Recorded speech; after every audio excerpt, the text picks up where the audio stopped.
Heavy rain continuing to push in from our west. Now, the severe thunderstorm warning on that cell moving into McDowell County is expired, but that storm is just below severe criteria, tracking parallel to I-64 and I-80. That should move into McDowell County in the next 20 minutes or so.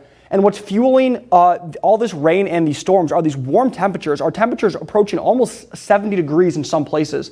69 in Mullen, 68 in Flat Top. We were over 70 degrees earlier today. And what's bringing in all that warm air is those strong winds coming out of the southwest right now, blowing over 25 miles an hour in some places, 25 in Bluefield. And as we watch these storms for the next couple of hours, these are going to continue to track in from that direction. These should continue throughout the night and into the early hours of tomorrow. And the Storm Prediction Center has put out a level 2 out of 5 severe risk for those far western counties, a level 1 out of 5 farther east. That 2 out of 5 risk includes parts of Tazewell County, parts of McDowell County, and parts of Wyoming County.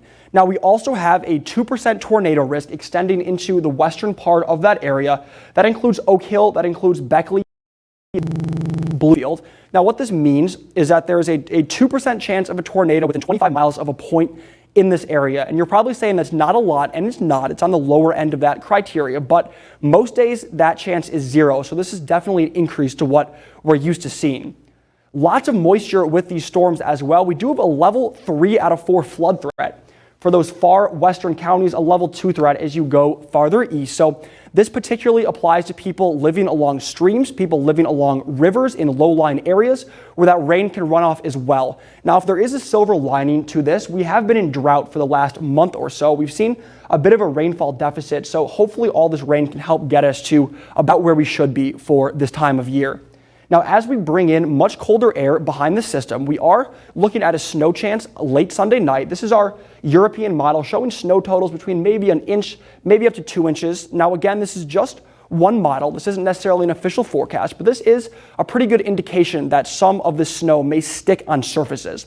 Now, if you are going to be going out on the roads early Monday morning, because of that rain transitioning into that snow and those colder temperatures, we could see a layer of ice on the roads, so you may want to be wary of possibly hazardous travel conditions Monday morning. The reason we've seen so much rain over the last couple of days is we have this boundary that's been parked just north of our viewing area that's continued to just sit there, and that rain has continued to just move along that boundary.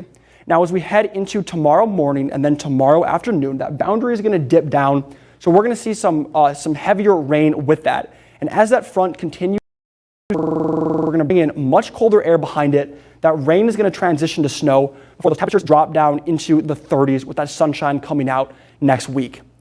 Remaining somewhat warm tomorrow with that rain, then that snow. But as we head into this week and we welcome in the new year, that higher pressure comes out and those temperatures drop down into the 30s and 40s. Samantha?